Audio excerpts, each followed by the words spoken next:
बिस्मिल्लाहिर्रहमानिर्रहीम अस्सलाम वालेकुम। कैसे हो प्यारे बच्चों, उम्मीद करती हूँ खैरियत से हो गया। न्यू काउंटडाउन बुक 6 और आज हम स्टार्ट कर रहे हैं इसका chapter number 5 ratio and rate, जो हम पहले भी कई दफ़ा डिस्कस कर चुके हैं ये सारी चीज़ें।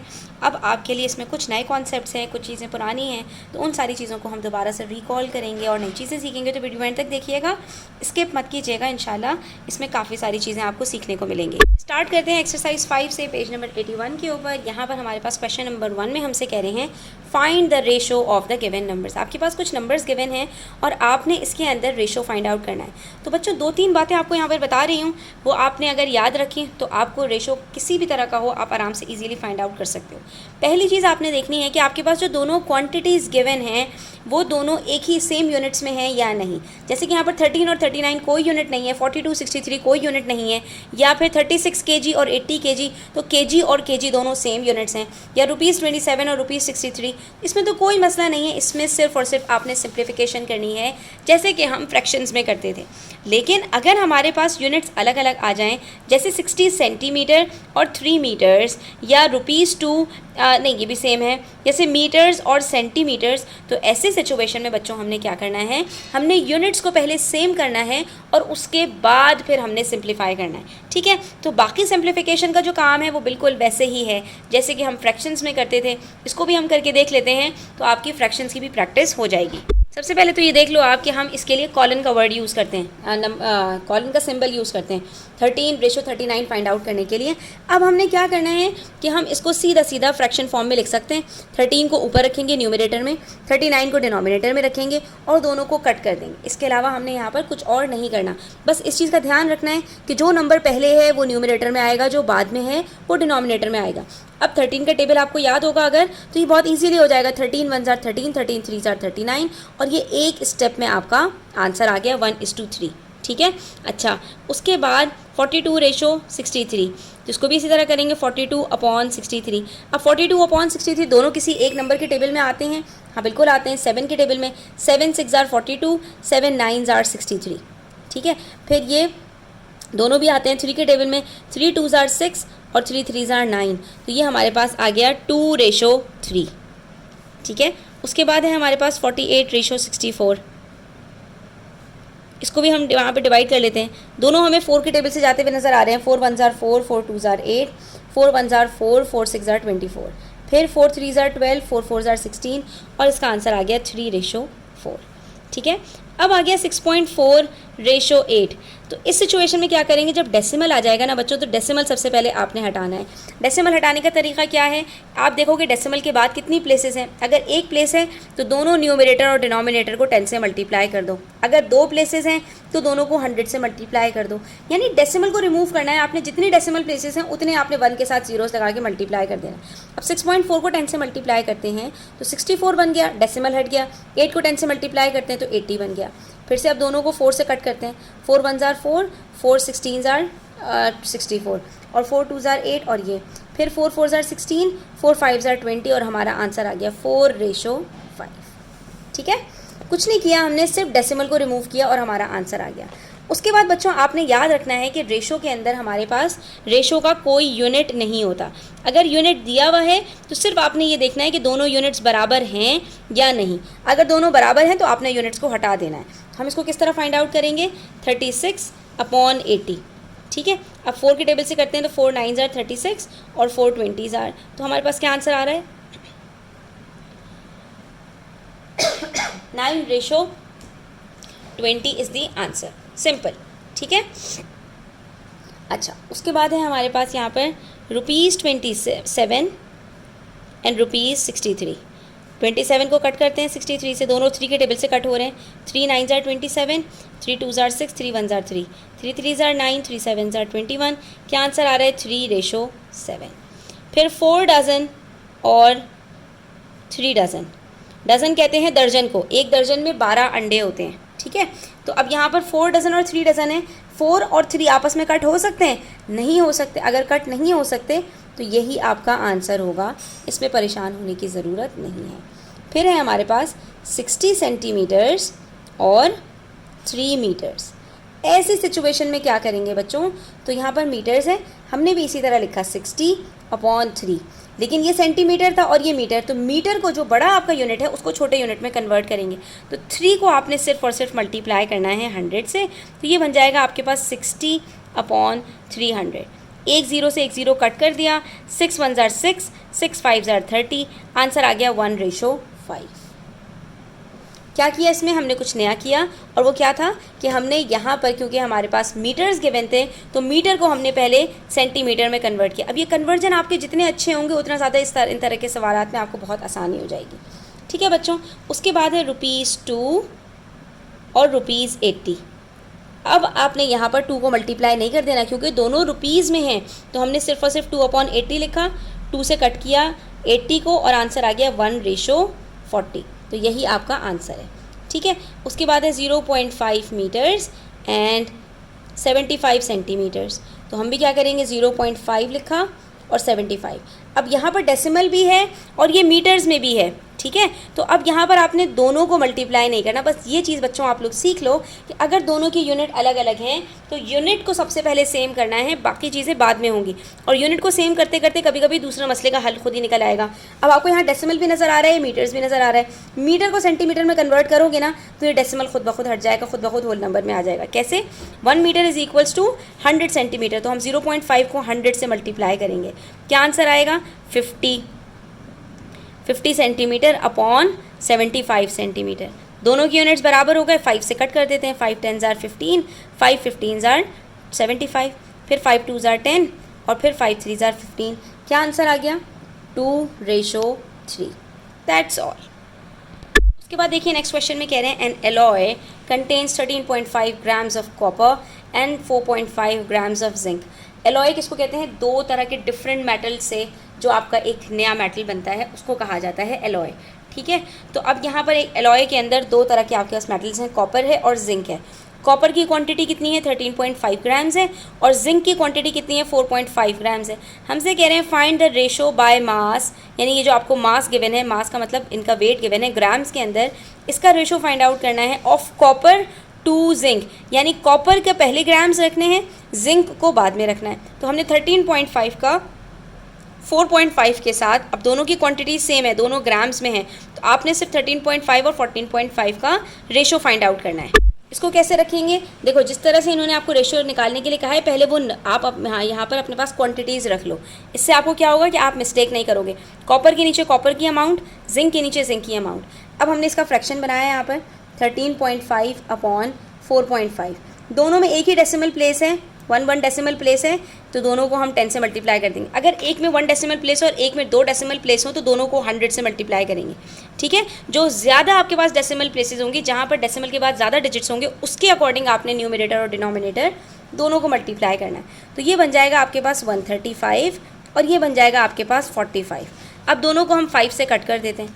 5 से कट कैसे करेंगे, तो 5 9 ज़ार 45, 5 2 ज़ार 10 और 5 7 ज़ार 35। फिर दोबारा 3 से कट हो रहे हैं, 3 3 ज़ार 9, और बल्कि 9 से भी तो कट हो रहे हैं, 9 1 ज़ार 9 और 9 3 ज़ार 27। तो क्या आंसर आ रहा है, 3/1 आंसर आ रहा है। इसका मतलब है कि 3:1, यानी कि इन्होंने जो अपने पास वो एलॉय बनाया है उसमें 1 पार्ट जिंक का है और 3 पार्ट्स कॉपर के हैं। ये मतलब होता है रेशो का। ओके, नेक्स्ट क्वेश्चन में हमसे कह रहे हैं Waheeda purchased 8 text books each costing ₹12 and 4 story books each costing ₹9। सबसे पहले ये समझ लो कि यहाँ पर क्या कह रहे हैं। यहाँ पर कह रहे हैं 8 बुक्स ख़रीदी हैं, हर किताब 12 रुपए की है। ठीक है, तो 8 टेक्स्ट बुक्स की टोटल कॉस्ट पहले निकालेंगे, 8 को 12 से मल्टीप्लाई करेंगे। एक टेक्स्ट बुक अगर 12 रुपए की है तो 8 टेक्स्ट बुक्स कितने की होंगी, 8 × 12। ठीक है, इसी तरह से 4 स्टोरी बुक्स ख़रीदी हैं, हर बुक की कॉस्ट 9 रुपीज़ है, तो 4 स्टोरी बुक्स की प्राइस क्या होगी, 4 × 9, जो भी आंसर आएगा। अब आपसे कह रहे हैं find the ratio of the amount she spent, जितना खर्चा किया। ये बेटा आपने समझना होता है कि यहाँ पर आपसे क्या कह रहे हैं, खर्चा कितना किया है, यानी कितने रुपीज़ दिए हैं, कितना पैसा दिया है, कितने रुपीज़ में ये जो है आपने ख़रीदी हैं, इसीलिए हमें यहाँ पर मल्टीप्लाई करने पड़ेगा। आप यहाँ पर 12 और 9 का अगर रेशो फाइंड आउट करोगे तो ये गलत हो जाएगा। ठीक है, तो अब आपसे यहाँ पे पूछ रहे हैं टोटल किताबों पे खर्चा कितना हुआ है, उसका रेशो आप निकालें। इसके लिए हम क्या करेंगे, सबसे पहले टेक्स्ट बुक के ऊपर जो अमाउंट जो है वो स्पेंड किया है 96 रुपीज़, और स्टोरी बुक्स पे जो अमाउंट स्पेंड किया है 36, इन दोनों को हमने फाइंड करना है और फिर इनका रेशो फाइंड आउट करना है। अब यहाँ पर हम क्या करेंगे, रफ वर्क के अंदर 96/36 लिखते हैं। दोनों को हम यहाँ पर 4 से सिंप्लीफाई करने की कोशिश करते हैं, ठीक है। तो 4 2s are 8, 4 4s are 16, 4 9s are 36, 3 3s are 9, 3 8s are 24। Answer आएगा हमारे पास 8:3। सिंपल। उसके बाद नेक्स्ट क्वेश्चन में कह रहे हैं mister Bilal has a monthly income of ₹7,200। ₹7,200 वो अर्न करते हैं एंड एक्सपेंडिचर खर्चा कितना करते हैं ₹6,300 पर मंथ। हर महीने का उनका खर्चा 6,300 का है, इनकम उनकी 7,200 की है। Find the ratio of his savings. तो सेविंग्स कितनी है, सेविंग्स तो इन्होंने हमें बताई नहीं, तो कोई बात नहीं, नहीं बताई तो हम कैलकुलेट कर लेंगे। 7,200 में से 6,300 को सब्ट्रैक्ट करेंगे तो सेविंग्स आ जाएंगी। फिर सेविंग जो हमारे पास अमाउंट आएगी उसका इनकम के साथ हमने रेशो कैलकुलेट करना है, ठीक है। उसके लिए हम सबसे पहले यहाँ पर इनकम लिखेंगे, एक्सपेंडिचर और सेविंग्स कैलकुलेट करेंगे। अब हमसे ये पूछ रहे हैं कि सेविंग्स का इनकम के साथ क्या रेशो है, यानी जितने वो जो है पैसे कमाता है उसके कितने पार्ट्स वो अपनी सेविंग करता है। तो हम क्या करेंगे, सेविंग्स का अमाउंट लिखेंगे 9,000 और जो इनकम है 7,200 की वो हम यहाँ पर लिखेंगे। सॉरी, ये 900 आंसर आ रहा है स्टूडेंट्स, 9,000 नहीं है, इसको सही कर लो, ठीक है। 900 का हमने 7,200 के साथ रेशो कैलकुलेट करना है। तो आप इसके लिए सिंपल यहाँ पर रफ वर्क के अंदर 900/7,200 रखें। 2 0 से 2 0 कट, 9 1s are 9 और 9 8s are 72। तो ये हमारे पास आंसर आ रहा है 1:8 का, यानी कि उसकी अगर इनकम 8 पार्ट्स में डिवाइड की जाए तो उसका एक पार्ट वो अपनी सेविंग्स में बचा लेता है, बाकी 7 पार्ट्स वो खर्च कर देता है। फिर नेक्स्ट क्वेश्चन में कह रहे हैं Sameena spend 3/4 of her pocket money to buy chocolates and the rest to purchase chewing गम।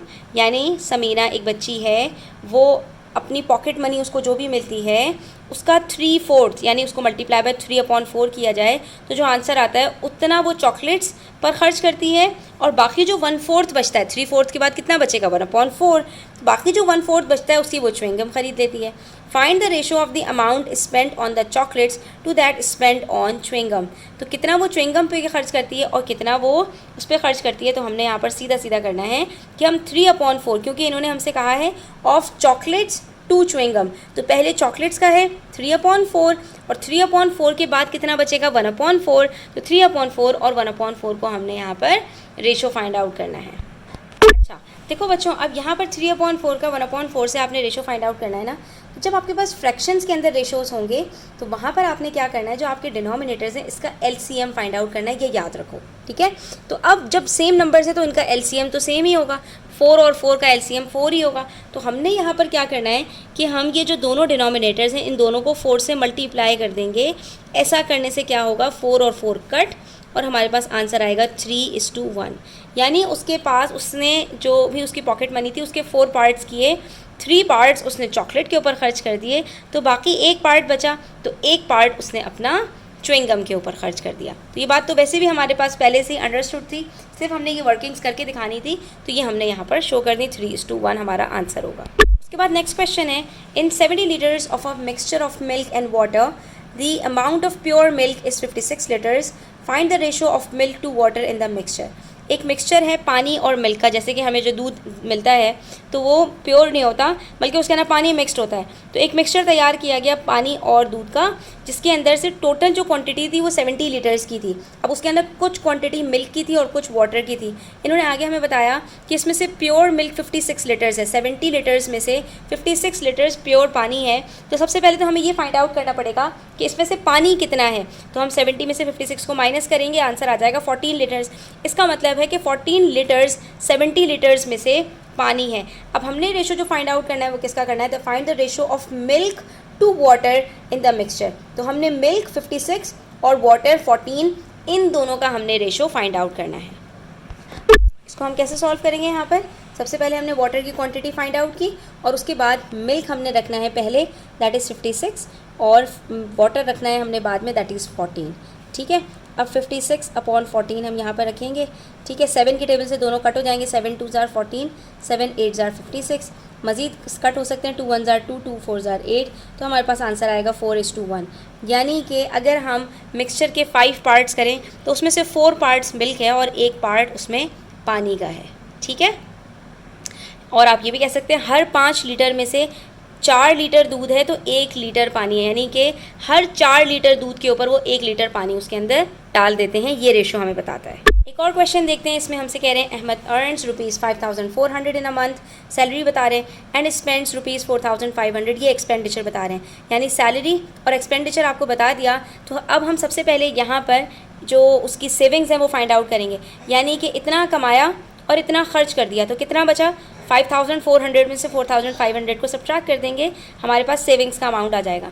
फिर हमने 3 तरह के अलग अलग रेशोज़ फाइंड आउट करने हैं, पहले इनकम और एक्सपेंडिचर का, फिर एक्सपेंडिचर और सेविंग्स का, और फिर इनकम और सेविंग्स का फाइंड आउट करना है। ठीक है।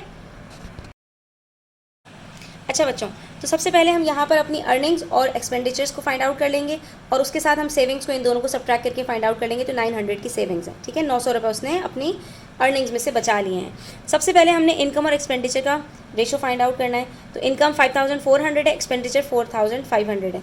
तो हम 5,400 को डिवाइड करेंगे 4,500 से, दोनों ज़ीरो कट, उसके बाद 5 9s are 45 और 9 5s are 45, 9 6s are 54। तो हमारे पास आंसर आ रहा है 6:4, यानी कि उसकी इनकम 6 पार्ट्स है अगर, तो 6 पार्ट्स में से वो 5 पार्ट्स अपने खर्च कर देता है। ठीक है।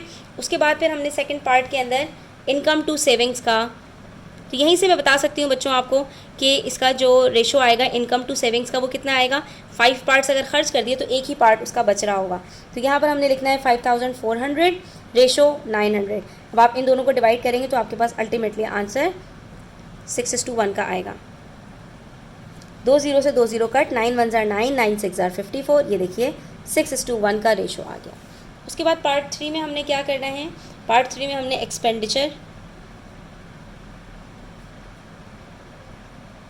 और सेविंग्स, इसका रेशो फाइंड आउट करना है। इसका भी रेशो इसी तरह से फाइंड आउट करेंगे। एक्सपेंडिचर है 4,500 का और सेविंग्स है हमारे पास 900 की। ठीक है, तो ये हो जाएगा हमारे पास 9 1s are 9 और 9 5s are 45। तो 5:1, यानी 6 पार्ट्स की अर्निंग है, उसमें से 5 पार्ट्स एक्सपेंडिचर हैं और 1 पार्ट सेविंग का है। तो आज के लिए बच्चों इतना ही। इंशाल्लाह नेक्स्ट वीडियो के अंदर हम जो इक्विवेलेंट रेशोज़ हैं उसका कॉन्सेप्ट सीखेंगे। तब तक अपना ख्याल रखें, चैनल पर नए हैं तो सब्सक्राइब करते जाएं, वीडियो अच्छी लगी हो तो लाइक करें, अपने फ्रेंड्स के साथ ज़रूर शेयर करें। टेक केयर, अल्लाह हाफ़िज़।